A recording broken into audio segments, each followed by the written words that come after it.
About the remains that were found yesterday. Are they Caylee's? How did they get there? When were they put there? To help give us more insight on where the investigation goes from here, we are joined now live from D.C., former D.C. homicide detective and Fox News analyst Rod Wheeler. Rod, we got to say you were right on. Yesterday you were talking about how you would not be surprised, or you could bet money on the fact that investigators would be digging up in the crime scene area, and today that's exactly what happened. We went to Shannon Butler, and she said that's exactly what happened.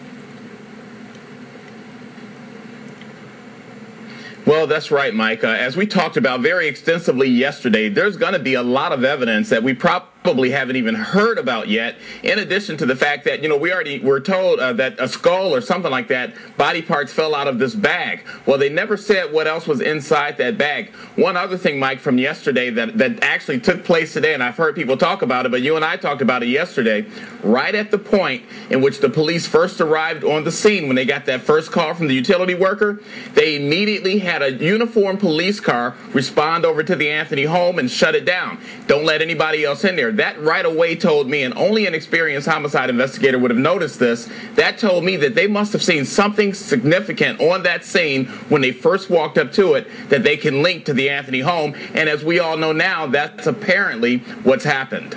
Hey, Rod, we saw them taking out bag after bag after bag, boxes of evidence. It seems like a lot of those things maybe should have been taken months ago. I mean, it's not anything new that they suspect Caylee is a killer here. So why all this extra stuff being taken out now?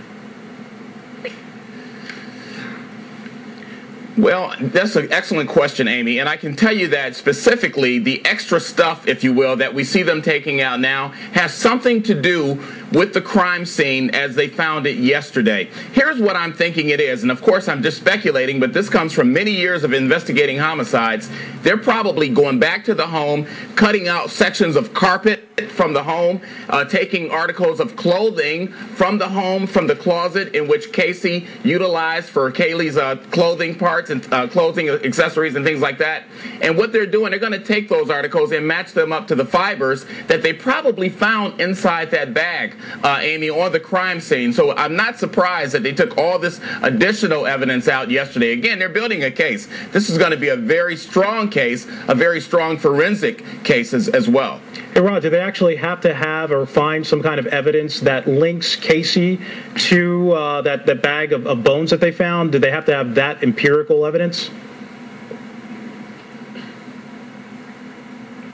Well, they don't have to have it per se, Mike, but I can tell you this. The more evidence that you have in a criminal investigation, especially a homicide investigation, that directly links the suspect to the crime, the better it is for that case. The better it is in getting a conviction in a trial, if in fact this case goes to trial. We'll probably talk about this later, but I don't even think this case is going to end up in trial.